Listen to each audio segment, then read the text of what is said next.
年12月、アメリカ・ミズーリ州で妊娠8ヶ月の女性が絞殺され、腹部を切り裂かれて赤ちゃんを奪われるという前代未聞の事件が起きたのだ。妊婦を殺してお腹の赤ちゃんを奪うなんて、リサ、モンゴメリー事件よね。どうもずんだもんなのだ。どうも四国メタンよ。この事件は、犯人のリサ・モンゴメリーが被害者のボビー・スキネットとインターネットで知り合い、計画的に犯行に及んだという非常に衝撃的な内容なのだ。ネットで知り合った相手の家まで押しかけて、そんなことをするなんて信じられないわ。そしてこの事件は2021年に67年ぶりとなる女性連邦死刑囚の処刑という形で幕を閉じることになるのだ。67年ぶりの女性死刑執り行って、それだけでも歴史的な出来事よね。後半では僕止めたんで、リサがなぜこれほど極端な行動に走ったのか、その深層心理と社会的背景について深く考えていくのだ。幼少期の虐待や精神疾患との関係、そして司法の判断についても一緒に考えていきたいわ。被害者のボビー・さんの遺族は今も声を上げ続けているのだ。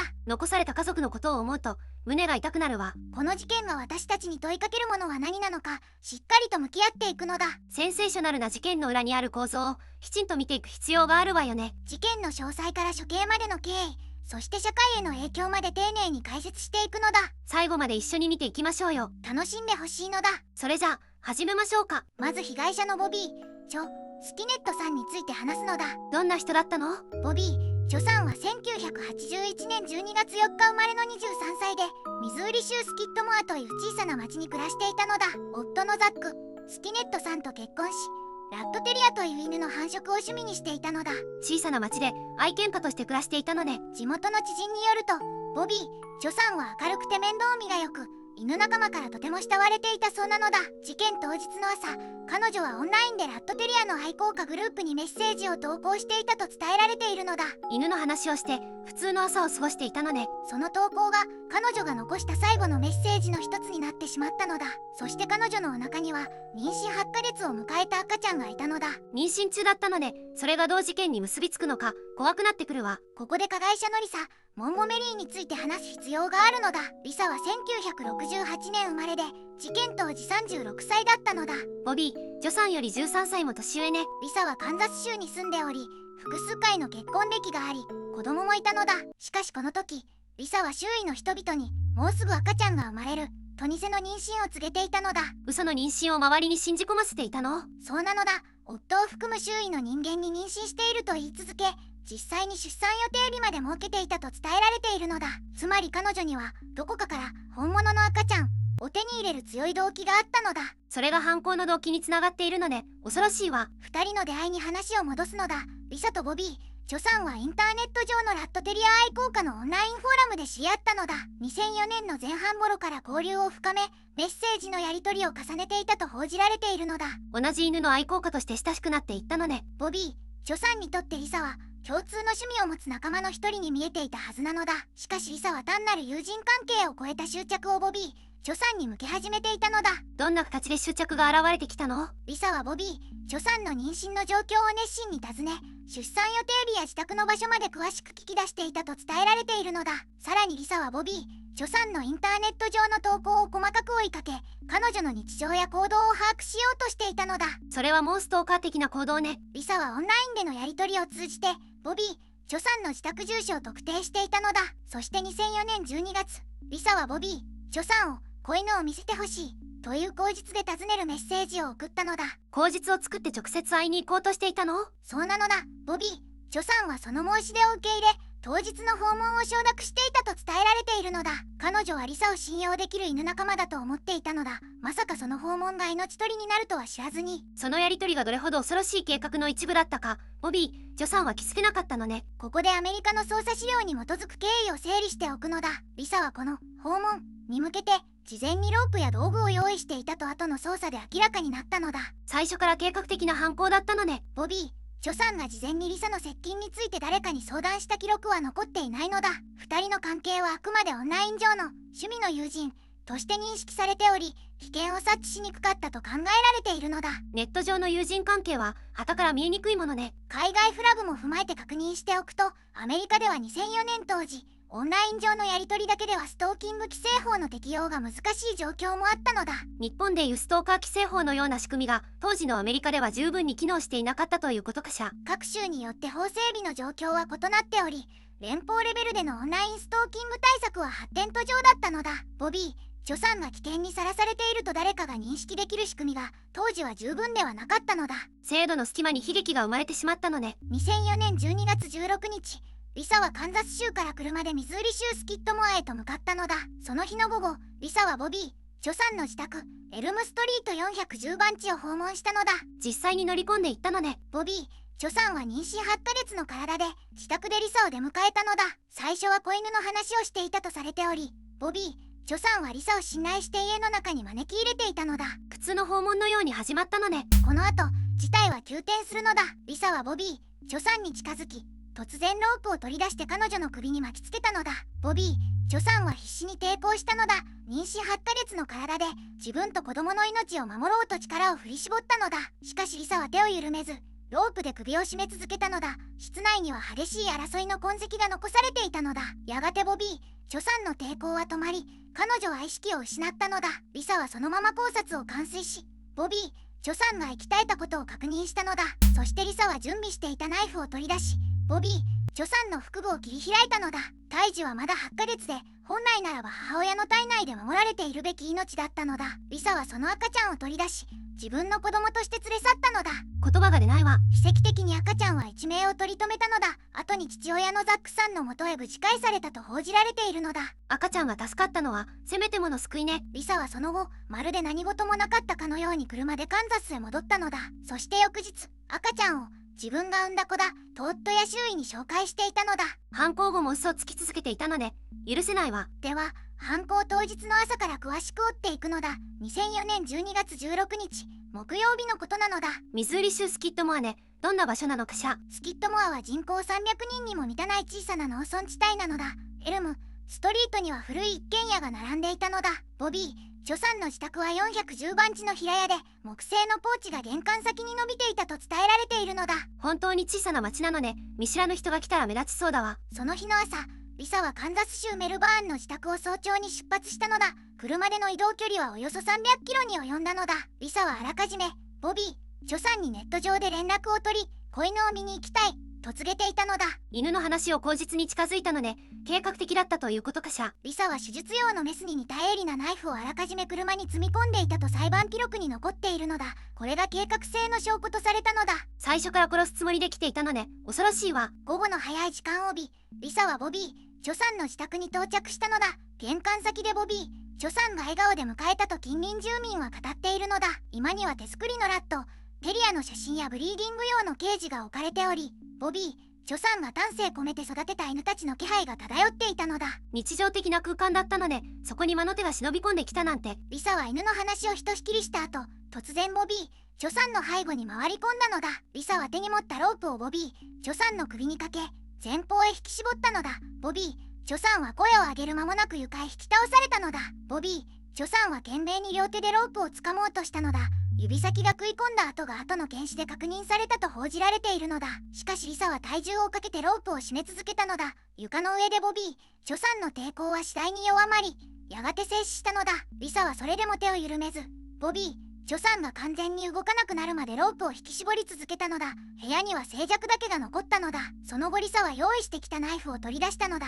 ボビー、ジョさんの腹部に刃を当て、切開を始めたのだ。リサは胎児を子宮から取り出し、自分の腕に抱きかかえたのだ。妊娠8ヶ月の胎児は奇跡的に息をしていたのだ。どれほど恐ろしい光景だったか、想像するだけで震えが止まらないわ。ボビー、ジョさんは23歳という若さで命を絶たれたのだ。彼女が楽しみにしていたクリスマスはもう2週間も先だったのだ。まだ23歳だったのね。赤ちゃんと一緒に迎えるはずのクリスマスだったのに。リサはその後、室内をある程度片付けてから玄関を出たのだ。証拠を減らそうとした形跡があったと捜査当局は述べているのだ。リサはロープや血のついた道具を持ち出し、来た道を車で引き返していったのだ。現場には時間をかけた痕跡が残っていたと伝えられているのだ。証拠を持ち去って逃げていたのね。冷静に行動していたということが余計に恐ろしいわ。ボビー、ジョさんの遺体が発見されたのはその日の夕方のことだったのだ。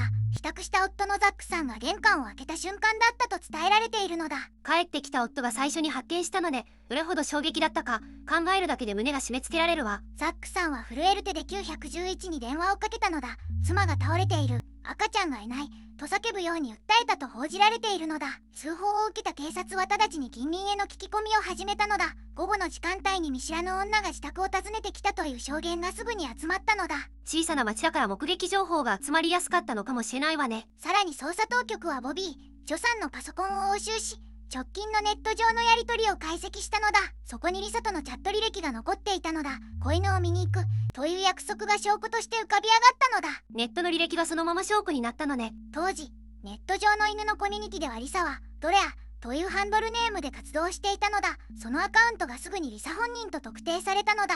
捜査当局は翌17日の朝、カンザス州メルバーンのリサの自宅へ向かったのだ。リサは生後間もない赤ちゃんを抱いて玄関に立っていたのだ。赤ちゃんを連れたまま自宅にいたの？リサは昨日産んだばかりの子だと捜査員に伝えたのだ。しかし医療記録にも病院への入院記録にも出産の形跡は全く存在しなかったのだ。その場で嘘をついていたのね。赤ちゃんがいれば信じてもらえると思っていたのかしら。捜査員がさらに問い詰めると、リサはほどなくして自白したのだ。ボビー・ジョさんを絞め殺し胎児を奪ったことを認めたのだ。リサはその場で逮捕されミズーリ州へ移送されたのだ。赤ちゃんは安全が確認された上で父親のザックさんの元へ引き渡されたのだ。残された赤ちゃんが父親の腕に戻ったのはせめてもの救いだったわ。ここでアメリカの司法制度について少し触れておきたいのだ。州をまたいで誘拐が行われた場合、連邦法の管轄になるのだ。リサの罪状は誘拐致死という連邦犯罪として起訴されたのだ。これが後に連邦死刑へとつながる重要な分岐点だったのだ。日本では国が直接死刑執行する制度はあるけれど、アメリカには州の死刑と連邦の死刑が別々に存在するのよね。その通りなのだ。連邦死刑は州の判断に左右されず、連邦政府が執行権を持つのだ。ミズーリ州を離れてカンザスへ渡ったことが連邦管轄を生んだのだ。州をまたいだことがリサ自身の命取りになったということかしら。裁判は2007年に行われたのだ。陪審員はリサに有罪の評決を下し、死刑が宣告されたのだ。弁護側は幼少期からの虐待や精神疾患を訴えたのだが、陪審員はこれを量刑に反映しなかったのだ。幼少期の虐待が本当にひどいものだったとしても、被害者側の遺族にとっては到底受け入れられない主張よね。ボビー・ジョさんの母親はジュディ・スキネットさんなのだ。裁判の法廷で娘は無残に殺された、正義が下されるべきだと語ったと伝えられているのだ。遺族にとって裁判はどれほど辛い時間だったか、私には想像もできないわ。ザックさんもまた幼い娘を抱えながらその後の人生を歩み続けたのだ。裁判への出廷のたびに泣き妻の写真を持参したと報じられているのだ。守ってあげられなかった悲しみと怒りをずっと抱えて生きてきたのね。ここからは僕とメタンの見解を話したいのだ。事実だけじゃわからない部分について私たちなりに考えてみるわよ。まずリサ・モンゴメリーという人物の心理について僕なりに考えてみたいのだ。どんな診断が当てはまると思うの？弁護団は精神疾患を強く主張していたのだが、僕が注目したいのは妊娠を偽り続けたという行動なのだ。これは現実認識の歪みが非常に深刻なレベルに達していたことを示していると思うのだ。確かに妊娠を偽るって単純な嘘とは違う深刻さがあるわよね。精神医学的に見ると、境界性パーソナリティ障害、愛着障害、妄想性障害の3つが候補に上がるのだが、僕は妄想性障害の要素が最も色濃かったと思うのだ。妄想性障害というのはどういうことかしら？妄想性障害というのは現実に起きていないことを本当に起きていると信じ込んでしまう状態なのだ。リサは自分が本当に妊娠していると夫や周囲に信じ込ませるどころか、自分自身もある程度そう信じていた節があると伝えられているのだ。自分でも信じていたというのは怖いわね。一方で境界性パーソナリティ障害の特徴である見捨てられ不安も強く見られるのだ。夫との関係が破綻しかけていた時期に妊娠を偽り始めたという点からすると、子供がいれば関係が保てるという恐怖が動機の根底にあったと思うのだ。夫に捨てられることへの恐怖があの犯行を生んだ可能性があるということよね。そうなのだ。愛着障害という観点でも考えたいのだが、リサは幼少期に父親から性的身体的虐待を受け、母親からも搾取されていたのだ。安全な愛着関係を一度も経験していなかった可能性が高いのだ。親から守られるどころか傷つけられ続けた子供時代ね。健全な愛着を形成できなかった人間は、愛されることと所有されることの区別がつきにくくなることがあるのだ。リサにとって愛情とは、相手を完全に支配するか相手に完全に支配されるかのどちらかしかなかったのかもしれないのだ。でもたらすきすぎただけじゃないの？赤ちゃんは欲しくて追い詰められただけで。それは僕も最初に考えたのだ。でも好きすぎただけでは説明がつかない部分があるのだ。どういうこと？ボビー・ジョさんとはインターネット上で知り合ったばかりで、深い個人的な関係があったわけではないのだ。それでも彼女の自宅住所を調べ、数百キロを車で走って訪ねたのだ。それは好きというより執着や計画性を感じるわ。そうなのだ。ここが重要な点で、ボビー、助産個人への愛情ではなく、彼女が持つ妊娠中の赤ちゃんという対象への執着だったと思うのだ。ボビー、助産はいわば赤ちゃんの容器として標的にされたと考えると、犯行の冷酷さと符合するのだ。人間をそんな風に見ていたなんて許せないわ。これは愛情ではなく、支配欲と自己保存本能が歪んだ形で融合した衝動だと僕は思うのだ。愛情と支配が混同されるのは、幼少期に愛してくれる人間が同時に傷つける人間だったという経験を繰り返した結果として起きることがあるのだ。虐待された子供が愛情そのものを歪んだ形でしか学べなかったということね。僕がもう一つ気になるのは犯行後の行動なのだ。赤ちゃんを自分の子として夫に電話で報告し、平然と抱いて帰宅したのだ。この現実の書き換えは妄想性の歪みが非常に深いことを示していると思うのだ。普通の感覚では絶対にできない行動よね。犯行後にさっき自分で産んだと語ったという記録が残っているのだ。これは証拠隠滅のための嘘だけでなく、自分の作り上げた現実の中に本当に入り込んでいた可能性があると思うのだ。そう考えると妄想と現実の境界が完全に崩れていたのかもしれないわね。ただし、ここで遺族存命のフラグを踏まえて言わなければならないことがあるのだ。遺族への影響という観点ね。ジュディさんやザックさんは精神疾患があっても責任は取るべきだという立場を一貫して示してきたのだ。この訴えは感情論ではなく、司法における責任能力論の本質的な問いをついていると思うのだ。被害者家族の声は裁判の議論から切り離して考えることはできないわよね。精神疾患があったとしても、リサは数百キロを移動し、ロープをあらかじめ用意し、ボビー、ジョさんの自宅を調べて訪ねているのだ。これだけの計画性があった点からすると、完全な心神喪失状態にはなかったという判断も十分に成り立つと思うのだ。計画的な準備があったという事実は重いわ。僕はやっぱりリサ・モンゴメリーは妄想性障害と愛着障害が複合した極めて重篤な精神状態にあったが、同時に計画的行動能力も残存していたという非常に難しいケースだったと思うのだ。私も同じ見方だわ。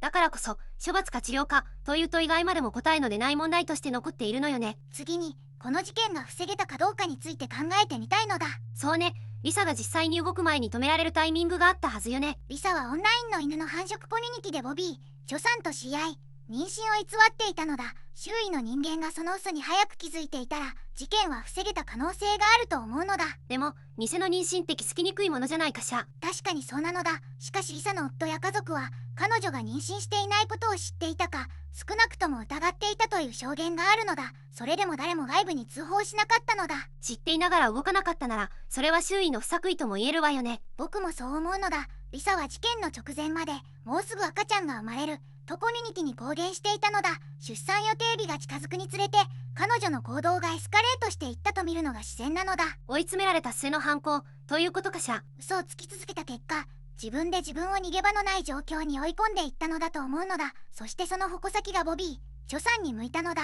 被害者は何も悪くないのに巻き込まれてしまったので本当に許せないわ。では警察や法制度の側から見たらどうだろうのだ。リサはボビー、ジョさんとオンラインで接触を続けていたのだ。もし当時インターネット上のストーキング行為に対して厳格な監視や通報制度があったならという仮説も成り立つのだと思うのだ。でも2004年当時はオンラインストーキングへの法的対応がまだ整っていなかったんじゃないかしら。その通りなのだ。アメリカでもサイバーストーカー法は整備途上で州によって規制の内容に大きな差があったのだ。リサのような偽のペルソナを使って接近する手口は当時の法律の想定外だったとも言えるのだ。制度の網の目をすり抜けてしまったということね。さらに言えばストーカー規制法の多くは物理的な接近や脅迫を要件としているのだ。リサはボビー、ジョさんに脅迫めいたメッセージを送っていたわけではなく、むしろ友好的に近づいていたのだ。友人として信頼させておいてという手口は法律が一番対処しにくいタイプよね。そこがストーカー規制法の根本的な限界だと僕は思うのだ。